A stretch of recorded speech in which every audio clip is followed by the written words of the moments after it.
Hi అండి. ఇప్పుడు నేనైతే పచ్చి రొయ్యలు అలాగే బెండకాయ పులుసు పెడుతున్నాను. మీకు ఇంగ్రీడియంట్స్ చూపించేస్తాను, ఇప్పుడు చూసేయండి.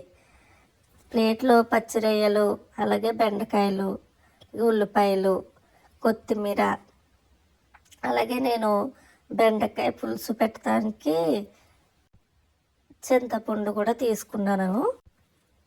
ఎలా కుక్ చేస్తానో చూసేద్దరు కానీ రండి. ఆయిల్ అయితే తీసుకోవాలి, పెనంలోకి తగినంత ఆయిల్ తీసుకోవాలి. ఫస్ట్ నేను ఆనియన్స్ అయితే వేసేసుకుంటున్నాను. ఆనియన్స్ ఫ్రై అయిపోవాలి, కొంచెం కలర్ వచ్చే వరకు ఫ్రై చేసుకోవాలి. అందులోనే పచ్చిమిర్చి కూడా వేసేసుకోండి, ఎందుకంటే కారం ఉండాలి కదా. మనం కారం వేస్తాం, కాకపోయినా పచ్చిమిర్చి కూడా వేసుకోండి. అండ్ అలాగే చూసారు కదా, ఇక్కడ కలర్ అయితే చేంజ్ అయిపోయింది.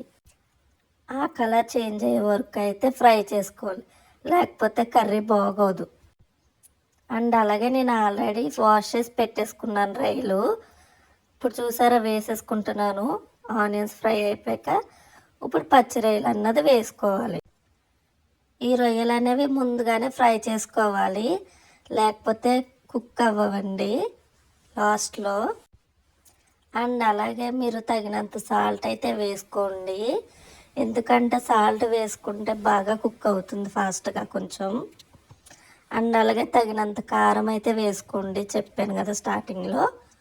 చూసారు కదా, నేను తగినంత అయితే చూసుకుని వేసుకుంటున్నాను. లాస్ట్లో కూడా టేస్ట్ చేసిన తర్వాత కారం సరిపోతే కొంచెం యాడ్ చేసుకోండి. ఇప్పుడు చూసారు కదా, నేనైతే అంతా మిక్స్ చేసేసుకుంటున్నాను. ఆ తర్వాత నేను అల్లం వెల్లుల్లి పేస్ట్ అయితే వేసుకుంటున్నాను. ఇది నేను ఇంట్లోనే రెడీ చేసుకున్నానండి. మీకు కూడా కావాలంటే కామెంట్లో పిన్ చేయండి, నేను చెప్తాను ఎలా రెడీ చేసుకోవాలో. ఓకేనా? చూసారు కదండి, ఇది 10 నిమిషాలు అయితే అలా మూత పెట్టి మగ్గించాలి.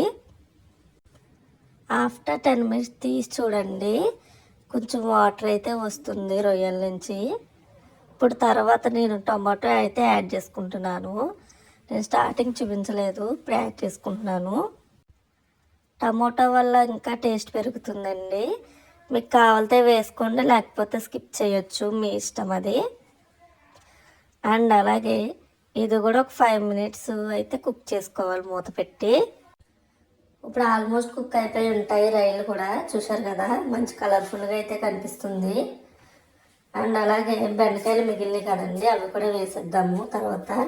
ఇదైతే గరం మసాలా అండి, నేను ఇంట్లో ప్రిపేర్ చేసుకుంటాను. ఇది కూడా, ఈ గరం మసాలా కూడా ఎలా కావాలో అడిగితే నేను చెప్తానండి, కావాలంటే మీకు ఇంటికాడ ప్రిపేర్ చేసుకుంటా అంటే. అండ్ అలాగే ఇంకా మనకు కర్రీలో వేయడానికి బెండకాయ మిగిలిందండి, అది కూడా వేసుకుంటే అయిపోతుంది. అండ్ అలాగే ఇందాక చింతపండు పులుసు చూపించాను కదా, చింతపండు రసం కూడా పులుసులో వేసేసుకుంటే చాలా బాగుంటుంది. పులుసుకి మెయిన్ చింతపండే కదా. చూసారు కదా, భలే అనిపిస్తుంది చూడడానికి. ఇది కూడా 10 మినిట్స్ అయితే మూత పెట్టి అయితే మగ్గించాలి. అండ్ అలాగే తర్వాత బెండకాయ అయితే వేసేసుకుంటున్నాను ఫైనల్గా. ఇవి వేసేసుకున్న తర్వాత ఒక 5 నిమిషాలు అయితే మూత పెట్టి మగ్గించాలి ఇవి కూడా.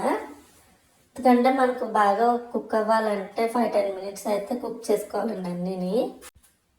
మూత పెట్టి మగ్గించాలి. వావ్, ఆల్మోస్ట్ అయితే కంప్లీట్ అయిపోయిందండి కర్రీ అయితే. చూసారు కదా, భలే కలర్ఫుల్గా అనిపిస్తుంది. అండ్ అలాగే ఫైనల్గా మసాలా అయితే వేసిస్తున్నానండి. ఫైనల్ టచ్అప్ కొత్తిమీర మిగిలింది, కొత్తిమీర కూడా వేసేసుకున్నాను. ఇప్పుడు టేస్ట్ అయితే చాలా బాగుంటుంది. కొత్తిమీరతో ఆ టేస్టే వేరు కదండి, తెలుసు కదా మనందరికీ. మీకు ఈ ప్రాసెస్లో ఏమన్నా ఏదో అర్థం కాకపోయినా నాకు పిన్ చేయండి, నేను చెప్తాను కంపల్సరీగా. ఫైనల్గా 2 మినిట్స్ అయితే మూత పెట్టి మగ్గించేసుకుందాం మళ్ళీ. వీడియో మీకు నచ్చితే ప్లీజ్ సబ్స్క్రైబ్ అండి.